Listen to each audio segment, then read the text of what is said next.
मौर्य साम्राज्य की स्थापना चंद्रगुप्त मौर्य के द्वारा की गई। जैसे कि हम सभी जानते हैं कि परिस्थितियां कैसी बनी। 326 ईसा पूर्व में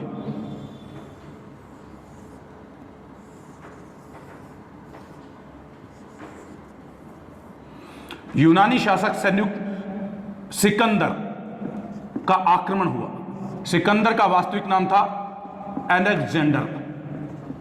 भारतीय लोग उसे सिकंदर के नाम से ही जानते हैं, पर यूनानी था अलेक्जेंडर, उसका नाम था। मैसेडोनिया यूनान में एक प्रांत है, वहां का शासक था और उसका सपना था पूरे विश्व विजय का। उसी क्रम में वो भारत की ओर आकर्षित हुआ। पहले उसने पर्शिया को जीता और पर्शिया के पश्चात भारत की ओर आया। और उस समय यहां पर एक भारत की सबसे प्राचीन यूनिवर्सिटी थी तक्षशिला, और यहां पर राजनीति का एक जो था शिक्षक वो था चाणक्य। तो सिकंदर के आक्रमण के समय चाणक्य को काफी अंदर से टूट गया।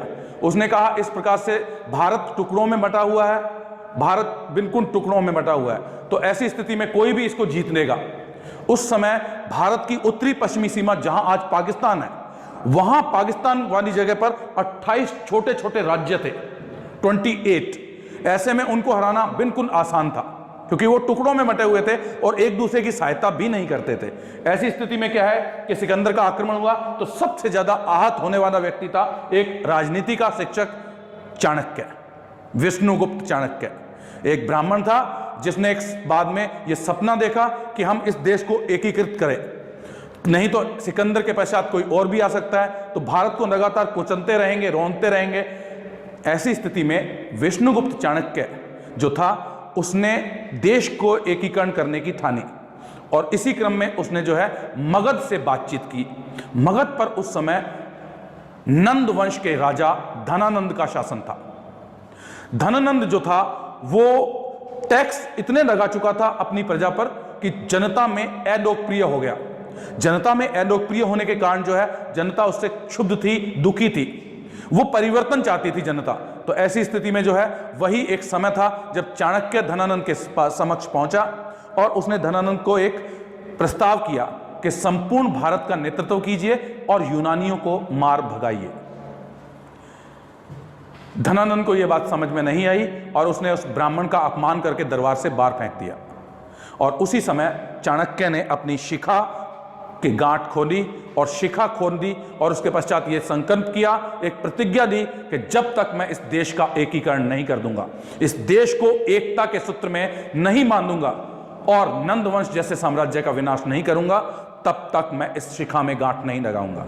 और एक साधारण से शिक्षक ने ऐसा कार्य कर दिखाया। आचार्य चाणक्य की एक बात अब इस समय मुझे याद आ रही है कि उन्होंने जो प्रतिज्ञा की उसे पूरा भी किया।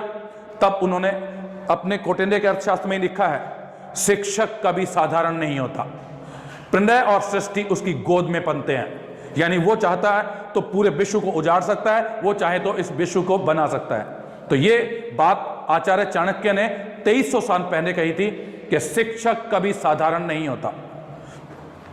उसने जब वो पाटलिपुत्र से अपमानित होकर के जा रहा था, पाटलिपुत्र की वीथियों से, वीथियां यानी कि रास्ते या मार्ग, पाटलिपुत्र की वीथियों से वो जो गुजर रहा था तो मार्ग में कुछ किशोर जो थे, किशोरावस्था में टीनेजर बच्चे एक खेल खेल रहे थे और उस खेल का नाम था राज कींडम। ठीक है, राजा और मंत्री, सेनापति, चोर, सिपाही, इसमें सभी बच्चे, कोई राजा बना है, कोई चोर, कोई सिपाही, कोई सेनापति, तो राज कींडम खेल खेल रहे थे। आचार्य चाणक्य ने उनको देखने कुछ देर रुक गए। उन्होंने देखा कि जो ऊंचे सिंहासन बना करके बैठा है किसी पत्थर पर और वो न्याय जब कर रहा है तो इतना शानदार तरीके से कर रहा है, उसकी बुद्धि से इतना प्रभावित हुए आचार्य चाणक्य। उन्होंने उससे नाम पूछा, तब उसने अपना नाम चंद्रगुप्त बताया।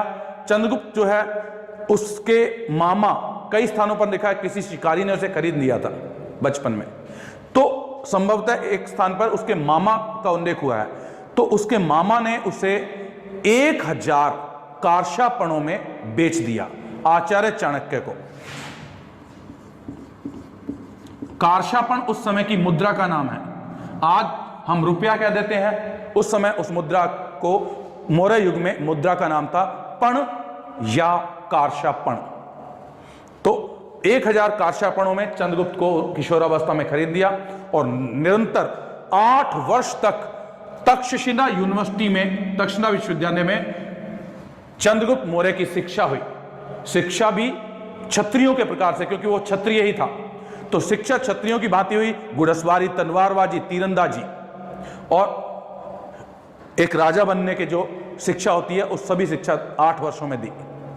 धीरे धीरे चाणक्य ने चंद्रगुप्त मौर्य के साथ मिलकर के अपने स्टूडेंट्स, छात्रों के साथ और आसपास जो है जन जागृति के द्वारा एक सेना गठित की और सेना का गठन करने के पश्चात छोटे छोटे छापामार युद्ध करके जो है उसने यूनानियों को यहां से खदेड़ दिया। सिकंदर के पश्चात जो यूनानी थे उन्हें उन्होंने खदेड़ दिया और धीरे धीरे जो है उत्तर पश्चिम भारत पर उन्होंने अधिकार कर लिया। उन्होंने जब सेना का गठन किया तो एक बार उन्होंने धनानंद पर भी आक्रमण किया, किंतु डायरेक्ट धनानंद पर आक्रमण करने के कारण जो है उन्हें पराजय का मुंह देखना पड़ा पहले। फिर धीरे धीरे उन्होंने पहले पंजाब को जीता, फिर पंजाब से पूर्व की ओर बढ़ते गए और फिर उन्होंने मगध को जीत लिया और ये क्रम 322 बीसी ईसा पूर्व से चला और 315 ईसा पूर्व के बीच में उन्होंने संपूर्ण मगध पर और संपूर्ण भारत पर अपना अधिकार बना लिया था। और उसके पश्चात जो है हम देखते हैं कि इनका साम्राज्य बहुत विशाल हो गया। अब 305 ईसा पूर्व में एक भयंकर युद्ध हुआ और युद्ध था चंद्रगुप्त मौर्य और यूनानी जो सीरिया का शासक था सेल्यूकस। यह युद्ध 305 ईसा पूर्व में हुआ है। ईसा पूर्व यानी कि बिफोर क्राइस्ट, ईसा मसीह से भी पहले। तो ईसा पूर्व लिखा जाता है। जितनी घटनाएं 2019 जो चल रहा है ये एडी है, एनो डोमिनी। उससे पहले ईसा मसीह के जन्म से पहले समय को ईसा पूर्व कहा जाता है। तो 305 ईसा पूर्व में यूनानी सीरिया के नरेश अंतियोकस प्रथम के पुत्र सेल्यूकस ने आक्रमण किया। भारत को वो अपना क्षेत्र मानते थे सिकंदर के समय से ही, इसलिए उन्होंने आक्रमण किया। किंतु सिकंदर के आक्रमण के समय की परिस्थितियां और अब बहुत अंतर आ चुका था। 18 वर्षों में चाणक्य और चंद्रगुप्त मौर्य ने देश का एकीकरण कर दिया, देश को एकता के सूत्र में बांध दिया था। और पहले छोटे सिकंदर के आक्रमण के समय भारत टुकड़ों में विभक्त था। ऐसी स्थिति में जो है सेल्यूकस को पराजय का मुंह देखना पड़ा और वो मैं पहले भी जिक्र कर चुका हूं अभी थोड़ी देर पहले कि सेल्यूकस को 4 प्रांत देने पड़े, एरिया, अराकोशिया, जेड्रोसिया और पेरोपनिस्टई। साथ ही अपनी पुत्री हेलेना का विवाह भी चंद्रगुप्त मौर्य के साथ करना पड़ा। सेल्यूकस ने अपनी पुत्री हेलेना का विवाह चंद्रगुप्त मौर्य के साथ किया और यह किसी भी भारतीय राजा का प्रथम अंतरराष्ट्रीय विवाह माना जाता है अब तक ज्ञात। इसके पश्चात चंद्रगुप्त मौर्य ने जो है अपने समय में अकाल और सूखे का भी ध्यान रखा और इस बात की जानकारी हमें चंद्रगुप्त मौर्य के समय के अभिलेख हैं। सहगोरा उत्तर प्रदेश और महास्थान वर्तमान में बांग्लादेश में है। वहां अभिलेखों में एक बात ज्ञात होती है, लिखा हुआ है, एक 4 पंक्तियों का है और एक 6 पंक्तियों का। दोनों अभिलेखों में लिखा है, अन्न भंडारों का जिक्र किया है कि जब अकाल या सूखा पड़ जाएगा तो अन्न भंडारों का प्रयोग किया जाएगा, यानी कि राशनिंग व्यवस्था जो थी चंद्रगुप्त मौर्य के समय में आरंभ हो चुकी थी। राशनिंग यानी अन्न को जमा करने की, ताकि सूखा या अकाल पड़ने पर उस अन्न का उपयोग गरीबों में या जिनको आवश्यकता है जरूरतमंदों में बांटा जा सके। इससे एक तो ये सिद्ध होता है कि बांग्लादेश में महास्थान जगह से अभिलेख प्राप्त हुआ तो वहां तक मौर्यों का अधिकार था। दूसरी बात कि मौर्य साम्राज्य आम जनता, प्रजा के विषय में पहले से ही, जिसको हम पहले से एडवांस कह सकते हैं, एडवांस में ही सोच के रखता था, जिसे हम कहते हैं जन कल्याण। एक बार आईएएस में एक क्वेश्चन आया हुआ है, मौर्य साम्राज्य या मौर्य राज ने जन कल्याण का आधार था, सिद्ध कीजिए थी। तो जब हम ये बात बताते हैं कि मौर्य राज ने यानी मौर्य प्रशासन जन कल्याण का आधार था, यानी लोगों के बारे में, जनता के बारे में सोचता था, उनके कल्याण के विषय में, तब हम इन बातों का उल्लेख कर सकते हैं कि चंद्रगुप्त मौर्य के समय में महास्थान, अभिलेख और सहगोरा ताम्रपत्र से अन्न भंडारों की बात होती है, अन्नागारों की बात होती है, जो जमा करके रखे गए थे और लोगों के आवश्यकता पड़ने पर उन्हें दिया जा सके। तो ये कुछ बातें हमें सिद्ध करती हैं कि मौर्य राज ने या मौर्य प्रशासन जन कल्याण का आधार था। यह आईएएस मुख्य परीक्षा में आया हुआ प्रश्न है। इसके अतिरिक्त चंद्रगुप्त मौर्य ने लोगों की भलाई या जन कल्याण के लिए कार्य किए, इसमें कोई भी शक नहीं है, संदेह नहीं है, क्योंकि उसके समय सौराष्ट्र प्रांत का गवर्नर, वर्तमान में गुजरात का क्षेत्र है, सौराष्ट्र प्रांत का गवर्नर था पुष्यगुप्त वेश्य। पुष्यगुप्त वेश्य ने चंद्रगुप्त मौर्य के कहने पर सौराष्ट्र प्रांत में उर्जियत पर्वत पर 2 नदियों पर बांध बनाया और एक झील का निर्माण किया, यानी कि किसान, कृषक समुदाय के बारे में सोचा ताकि उनको सिंचाई की सुविधा प्राप्त हो सके, और उर्जियत पर्वत पर 2 नदियों पर बांध बना करके सुदर्शन झील का निर्माण करवाया। सुदर्शन झील का उल्लेख अशोक के समय में भी हुआ, रुद्रदामन के समय में हुआ, शक राजा, और गुप्त शासक स्कंदगुप्त के समय में, यानी कि इस झील ने करीब 800 वर्षों तक सिंचाई के लिए काम में आई थी। सिंचाई के लिए करीब 800 वर्ष तक ये कार्य में आती रही। कई राजवंशों के समय में सिंचाई इस झील से हुई, जो कि चंद्रगुप्त मौर्य के समय में उसके एक गवर्नर, प्रांत के गवर्नर, राज्यपाल जिसको हम आज कहते हैं, पुष्यगुप्त वेश्य ने उर्जियत पर्वत पर सुदर्शन झील का निर्माण करवाया। सुदर्शन झील, मैंने जैसे कि कहा, 2 नदियों पर बांध बनाकर की गई थी, और वे 2 नदियां हैं पनाशिनी और स्वर्णसिक्ता।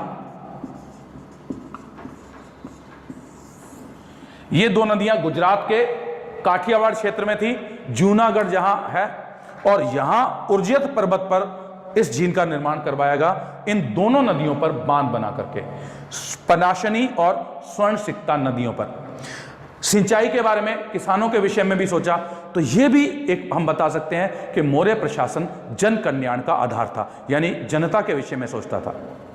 अगर हम इसको और आगे बढ़ाते हैं और इसमें जोड़ना चाहते हैं, तो अशोक के 14वां शिलालेख जो है, जिसे हम पृथक कनिंग अभिलेख भी कहते हैं, उसकी शुरुआत जो होती है, समस्त प्रजा मेरी संतान है। उसमें यह वाक्य लिखा हुआ पाली भाषा में है, समस्त प्रजा मेरी संतान है। तो इससे यह सिद्ध होता है कि उस समय राजा यानी कि शासक और सामान्य प्रजा के बीच पिता और पुत्र का संबंध था। पिता अपने पुत्र का कितना विनाश चाहता है या कितना कल्याण चाहता है, हम सभी इससे परिचित हैं। लगभग सभी पिता अपने संतान के विषय में जो है अच्छा ही चाहते हैं, कल्याण ही चाहते हैं। तो ये वाक्य हमें सिद्ध करता है कि मौर्य शासक बिल्कुल भी जो है जन कल्याण के संबंध में ही सोचते थे।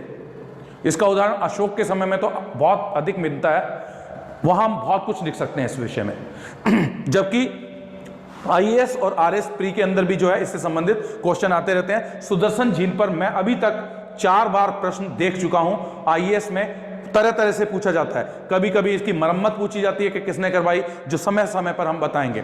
कभी किसने बनवाया, किस स्थान पर बनवाया, तो ये सब बातें इसमें आ रही हैं। एक जो बात और है कि सेल्यूकस ने अपने एक राजदूत को जो है पाटलिपुत्र, जो इनकी राजधानी थी, आज पटना है, पाटलिपुत्र राजधानी में अपने एक राजदूत यानी एम्बेसडर को छोड़ा। उसका नाम था मेगास्थनीज।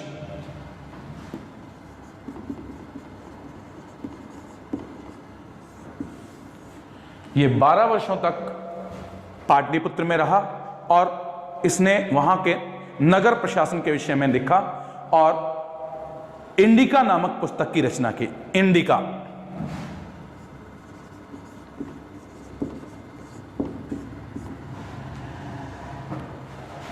एक क्वेश्चन मैंने देखा है कई बार जो आता है एग्जाम्स में कि मेगास्थनीज ने पाटलिपुत्र के लिए किस शब्द का प्रयोग किया।